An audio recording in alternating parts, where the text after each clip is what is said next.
Spielberg's smart, edge-of-seat science fiction thriller Ready Player One opens in Columbus, Ohio, in 2045. As the lead character, late teen Wade Watts Ty Sheridan, rises in the morning, the song we hear is Jump, the 1984 hit by American hard rockers Van Halen. It's the start of 2 hours of thrills, spills, and chills and a celebration, or is it a piss take, of 1980s and 90s pop culture? This is one of the beauties of this movie. Kids who have not heard of Van Halen or Duran Duran, or The Breakfast Club or Back to the Future, will be immersed in the non-stop sci-fi trip. So will their elders, with lots of knowing winks and chuckles en route. And who knows, will Van Halen still be going in 2045? Maybe. The Stones will be. Jump is a spot-on song for the following lines, which we hear as a woman living in the same ramshackle place as Wade does some virtual reality boxing. You got to roll with the punches and get to what's real. What's real is at the heart of this story, set in a world where VR has become the world's most valuable resource. Columbus is home to the tech guru who started it all, James Halliday, the brilliant Mark Rylance, who was Spielberg's big friendly giant in 2016. His digital game creation, Oasis, is where most people spend, in their avatar incarnation, almost every waking moment. The real world is just where they eat, relieve themselves and sleep. We learn about this virtual world, a place where you can ski down the Giza pyramids or climb Everest. With Batman, in the pre-title sequence, we then learn that the socially awkward Halliday has died. He has left a challenge inside Oasis. Anyone who can solve 3 puzzles and collect 3 keys will inherit not just his fortune but full control over the game. People have been trying for 5 years, but not even one key has been collected. This sets up what follows. Spielberg has made sci-fi movies before, starting of course with Close Encounters of the Third Kind in 1977 and E.T. in 1982. This one though is closer to more recent ones such as AI and Minority Report.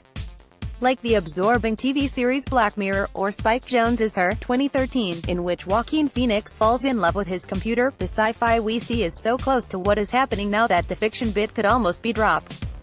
It's rare to see a 2-hour film without scenes and sequences that should have been cut, but Spielberg pulls it off here. Aside from the epilogue, which leans towards political correctness, every minute earns its place. It's interesting to see how far Spielberg has come in almost half a century. His 1971 debut feature, Duel, cost $450,000 and starred one man, one car and one truck. It took 4 decades for someone to top that, when Stephen Knight released The Mesmerizing Lock, starring one man, Tom Hardy, and one car.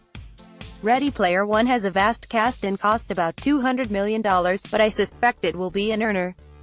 Looking over Spielberg's career, it's tempting to wonder which is his best movie.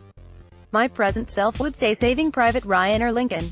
My 12-year-old self would say Jaws, and my 18-year-old self would say Raiders of the Lost Ark. Others would say E.T. It's a credit to Spielberg that he's able to push our buttons at any age. Wade's avatar is Parzival. His best friend, not that he's met him, her in the real world, only in Oasis, is the gun-toting but charming AECH. They soon meet Art Remus, who is fierce and attractive. I'm not going to reveal the names of the actors because part of the fun of this movie is finding out who is behind the avatar. As Wade, Parzival is told when he says he's in love with Art Remus, in the real world, she could be a 300-pound dude living in his mom's basement in suburban Detroit. This separation between the Oasis avatars and the real people behind them becomes crucial when the baddie, rival tech firm boss Nolan Carranto's Ben Mendelsohn, decides the easiest way to collect all 3 keys and take over Oasis is to remove the opposition in the real world, not the virtual one. This is an emotionally limited role for Mendelsohn, but in the climactic scenes he shows what a great actor he is.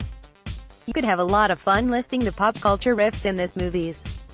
There are the obvious ones, such as King Kong, the Jurassic Park, directed by Spielberg, T-Rex, the DeLorean car in Back to the Future, Star Wars, the movies of John Hughes, Ridley Scott's stomach-busting Alien, the Bee Gees. There are more subtle ones too, Citizen Kane, Hamlet and, I think, Mad Max. Spielberg had to secure copyright permission to use this material, which led to a couple of surprises.